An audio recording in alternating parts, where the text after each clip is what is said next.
है पग पग पर तेरी छाप छिपी, हो कहाँ अमर तुम मतवाले, कहीं रक्त गिरा कहीं शीश कटे, फिर भी ना डिगे तुम हटवाले। तुम स्याह समेटे बैठे थे अपने जीवन के हर पल में, तुम थे तभी ये उजियारे हैं आज हमारे आंगन में। जीवन अर्पण कर तुमने जो इस पुण्य धरा को पाला है, हर रोम रोम उपकार भरा है, ऋणी देश भी सारा है। शौर्य साहस समर्पण और बलिदान की वो अमिट वीर गाथाएं देखिए सिर्फ हमारे चैनल DA News Plus पर। नमस्कार। शौर्य गाथा में लेकर ये एक और हस्ती की कहानी मैं शकील साजिद फिर आपके सामने। कुछ कार्य इतने महान होते हैं कि वे इतिहास की दिशा ही बदल देते हैं। ऐसा ही एक मामला सिखों के 10वें गुरु गुरु गोविंद सिंह जी के 2 छठे बेटों की शहादत का है, जो युवा और मासूम साहिबजादा जोरावर सिंह और फतेह सिंह की है। जब 26 दिसंबर 1704 को सरहिंद के मुगल गवर्नर वजीर खान ने उनकी बेरहमी से हत्या कर दी। ऐसा माना जाता है कि दिसंबर का महीना सिख समुदाय के लिए विशेष महत्व रखता है, क्योंकि इसी महीने में मुगलों और छोटी पहाड़ी रियासतों की संयुक्त सेना ने गुरु गोविंद सिंह, उनके परिवार और अनुयायियों को आनंदपुर साहिब किले से बाहर निकालने के लिए विश्वासघात चाल चली थी। तो आइए आज हम आपको अपने खास कार्यक्रम शौर्य गाथा में देश के 2 महान वीर शहीद भाइयों जोरावर सिंह और फतेह सिंह के जीवन से जुड़ी खास बातें बताते हैं। देखिए DA News Plus की शौर्य गाथा।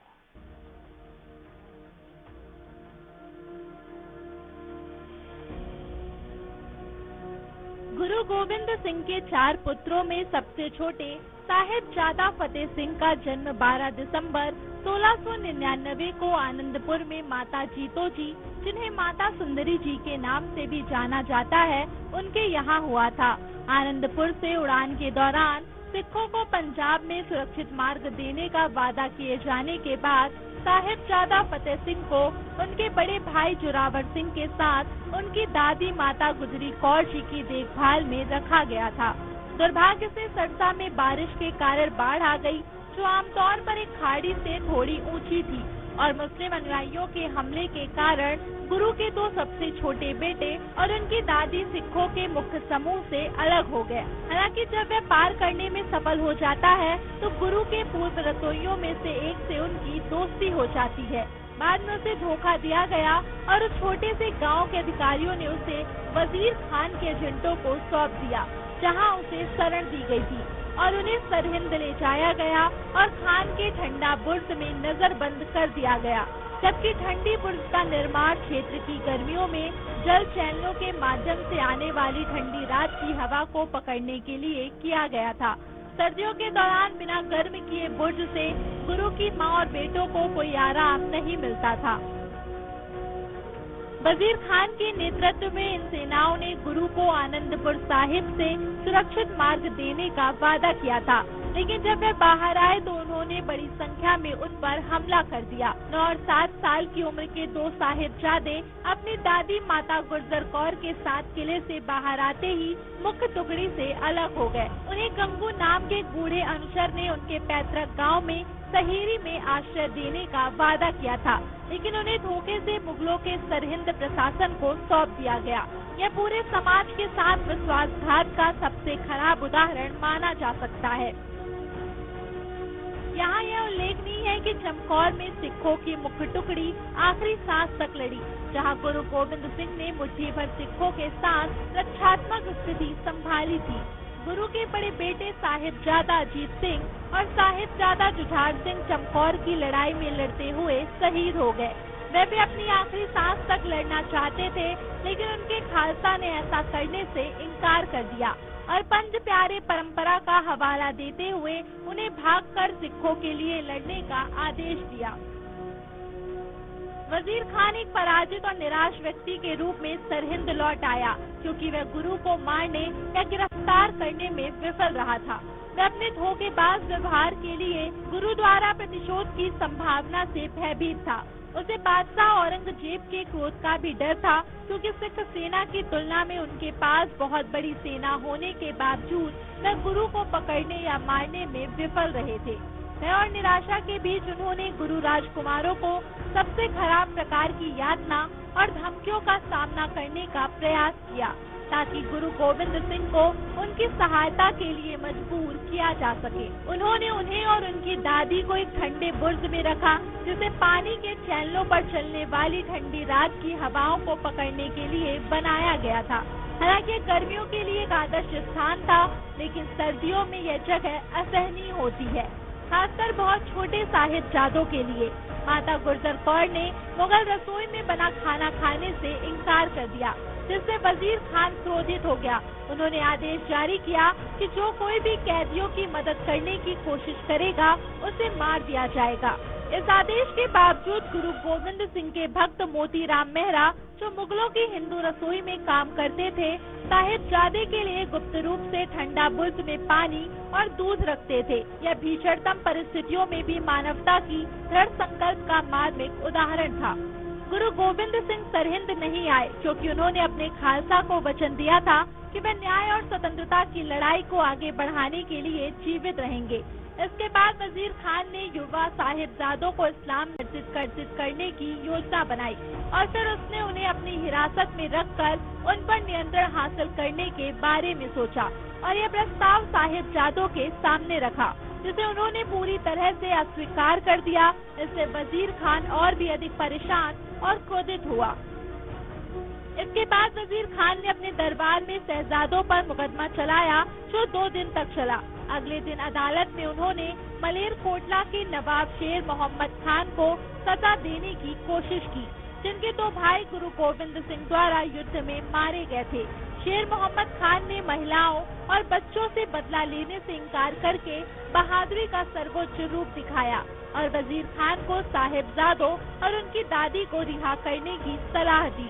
जब वजीर खान ने उनकी सलाह मानने से इनकार कर दिया, तो वे खुद ही दरबार छोड़कर चले गए। अगले दिन वजीर खान एक बार फिर यातना और धमकियों पर उतर आया। उन्होंने बाबा फतेह सिंह को एक पेड़ से बांध दिया और अपने सैनिकों से उन पर गुलेल से पत्थर फेंकने को कहा। एक पत्थर से युवा राजकुमार की आंख क्षतिग्रस्त हो गई, जिसके बाद पूछा गया कि क्या वह इस्लाम अपनाएगा। युवा राजकुमार ने अपनी जख्मी आंख पर हाथ रखा और नहीं में सिर हिलाया। साहिबजादों से यह भी पूछा गया कि अगर उन्हें रिहा कर दिया गया तो वे क्या करेंगे, जिस पर उन्होंने उत्तर दिया कि वे अपने पिता के पास लौटेंगे, एक सेना इकट्ठा करेंगे और मुगलों विशेषकर वजीर खान के दुष्ट शासन को नष्ट कर देंगे।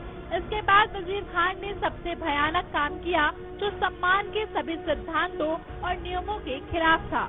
उसने 2 निर्दोष मासूम लड़कों को मुगल साम्राज्य का दुश्मन घोषित करते हुए चिंता ईंटों से चुनवा दिया। वीर राजकुमारों को 4 दीवारी में कैद कर दिया गया, लेकिन इससे पहले कि वीर मासूम युवा अपनी सांसें संभाल पाते, दीवार टूट गई और फिर हुआ सबसे घिनौना काम।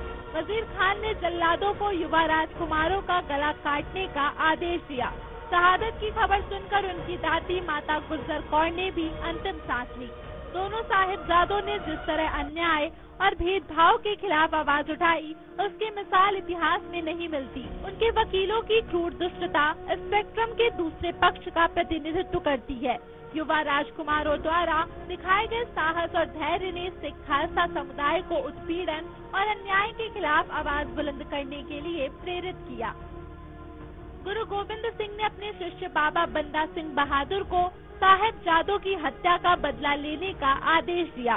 बाबा बंदा सिंह बहादुर काम पर नांदेड़ यानी आधुनिक महाराष्ट्र में से पंजाब आए। बड़ी संख्या में सिख उनके साथ शामिल हुए। उसने पहले सरहिंद की सीमा पर समाना और सधौरा पर कब्जा किया और अंत में वजीर खान पर हमला किया। आगामी संघर्ष, जिसे छप्पर चिड़ी की लड़ाई के रूप में जाना जाता है, जो 22 मई 1710 को हुआ था, इसमें बड़ी मुगल सेना को सिखों ने कुचल दिया। युद्ध में वजीर मारा गया और अगले 2 दिनों में सरहिंद पर कब्जा कर लिया गया। इस प्रकार साहिबजादों की शहादत ने मुगल और अफगान रियासतों के मलबे से सिख साम्राज्य के निर्माण की शुरुआत की। जिसने सामान्यतः दक्षिण एशियाई क्षेत्र और विशेषकर पंजाब की नियति बदल दी। महाराणा रंजीत सिंह द्वारा बनाया गया सिख साम्राज्य हालांकि अल्पकालिक था, लेकिन वह कानून के सिद्धांतों पर आधारित अपने न्यायपूर्ण, परोपकारी और धर्मनिरपेक्ष शासन के लिए जाना जाता है। स्वतंत्र भारत ने छोटे सिख समुदाय के बीच धार्मिक राष्ट्रवाद की समान भावना देखी है, जो हर राष्ट्रीय प्रयास में सबसे आगे रहता है। फिर चाहे राष्ट्र की संप्रभुता की रक्षा करना हो या उसकी प्रगति और समृद्धि में योगदान देना हो, यह सब कुछ हद तक युवा साहिबजादों की कहानी से प्रेरित है।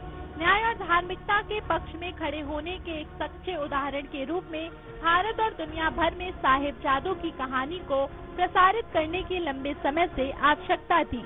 सिख समुदाय और भारत सरकार द्वारा इस दिशा में किए गए प्रयासों के फलस्वरूप 26 दिसंबर को वीर बाल दिवस के रूप में मनाया जाने लगा। अब साहिबजादों की कहानी देश भर के स्कूलों, कॉलेजों, संस्थानों और समुदायों में सुनाई जा रही है और यह पूरी मानवता, खासकर युवाओं को प्रेरित कर रही है। दुनिया गुरु गोविंद सिंह के इन बच्चों के सर्वोच्च बलिदान को सलाम करती है, जिन्होंने भी एक पल के लिए भी आसान विकल्प पर विचार नहीं किया और हमेशा परमेश्वर के राज्य के सिद्धांतों को कायम रखने के लिए अपने मिशन पर ध्यान केंद्रित किया और उनके शरीरों को यातना, उल्लंघन और तीव्र सहने की अनुमति दी, एक धीमी, दर्दनाक और निश्चित मौत का दर्द।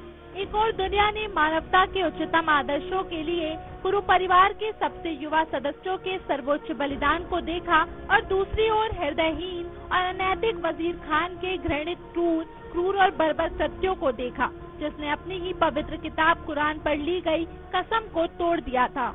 दुनिया देख रही है कि यह 6 साल का बच्चा अपने दादा गुरु तेग बहादुर के नक्शे कदम पर चलते हुए न्याय के लिए लड़ रहा है और अपने लोगों की रक्षा कर रहा है, और लोग इसे अन्य धर्मों के लोगों के बिना किसी हस्तक्षेप के अपने धर्म का पालन करने के अधिकार के लिए दिया गया सर्वोच्च बलिदान माने।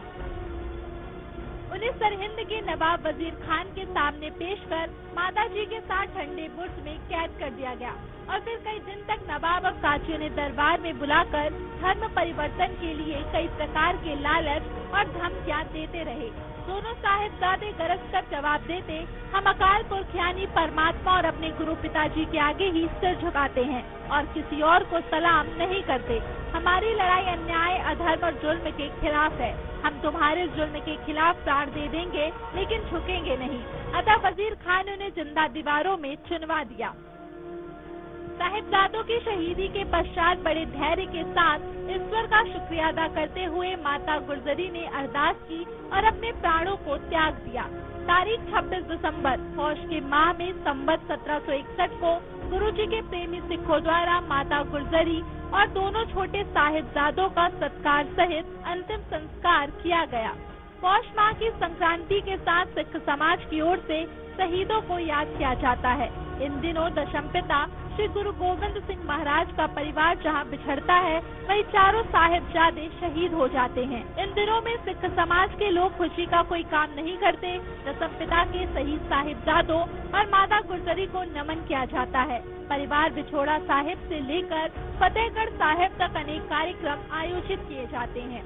जिस स्थान से होकर परिवार गुजरा, बिछड़ा या शहीद हुआ है, बड़े साहिबजादे अजीत सिंह और जुझार सिंह चमकौर साहिब की लड़ाई में शहीद हुए, तो छोटे साहिबजादे 7 साल के फतेह सिंह और 9 साल के जोरावर सिंह को सुबह सरहिंद ने माता गुजरी के साथ ठंडे बुर्ज पर आज से 313 साल पहले 1705 में 3 दिन और 2 रातें रखा था। उसके बाद साहिबजादों को दीवारों में चुनवा कर शहीद कर दिया गया। इसी शहादत को नमन करने के लिए 25 से 27 दिसंबर तक शहीदी जोड़ मेले का आयोजन किया जाता है। ठंडे बुर्ज पर सर्द हवाएं भी नहीं बदल सकी साहिबजादों के इरादे को। श्री गुरु गोविंद सिंह ने जब श्री आनंदपुर किला को छोड़ा तो उनका परिवार सिरसा नदी पर बिछुड़ गया। बड़े 2 साहिबजादे गुरुजी के साथ रह गए और छोटे 2 साहिबजादे माता गुजरी के साथ रह गए। 1705 में मुगलों ने श्री गुरु गोविंद सिंह के छोटे साहिबजादे 9 साल के बाबा जोरावर सिंह जी और 7 साल के बाबा फतेह सिंह के साथ माता गुजरी को ग्राम सहेड़ी के पास पकड़कर फतेहगढ़ साहिब ले जाया गया। और वहाँ इस्लाम कबूल करने के लिए कहा गया, लेकिन साहिबजादों ने इसे सिरे से नकार दिया। मुगलों की ओर से माता गुजरी और साहिबजादों को 3 दिन और 2 रातें ठंडे बुर्ज में रखा गया था। ठंडा बुर्ज काफी ऊंचा होने और पास बहती नदी के पानी से टकराकर चलने वाली हवा के कारण यहाँ काफी ठंड होती थी। बाद में सुबह सरहिंद वजीर खान ने छोटे साहिबजादों को दीवार में चिनवा कर शहीद करवा दिया। 1705 में 2 रातें ठंडे बुर्ज पर साहिबजादों ने माता गुजरी के साथ कितनी सर्दी में कम कपड़े होने के बावजूद गुजारी होगी, उसका अंदाजा इसी बात से लगाया जा सकता है कि आज की रात 5 डिग्री टेम्परेचर पर पहुंचा हुआ है। हर कोई सर्दी से बचने का सहारा ढूंढता है। रात को बाहर खड़ा होना भी हड्डियों को कपकपा देता है। हड्डियां ठिठुराने वाली सर्दी उन दिनों में 7 और 9 साल के साहिबजादों ने अपने शरीर पर किस कदर गुजारी होगी, इसके एहसास मात्र से ही रूह कांप उठती है और आंखों से उनके लिए आंसू भर आते हैं। हाथ उनकी शहादत को नमन करने के लिए खुद और खुद जुड़ जाते हैं। जिस बुर्ज पर साहिबजादों ने 3 दिन और 2 रातें गुजारी, वहाँ पर अब गुरुद्वारा ठंडा बुर्ज साहिब का नाम दिया गया है, जहाँ संगतें महान शहीदों को नमन करती हैं।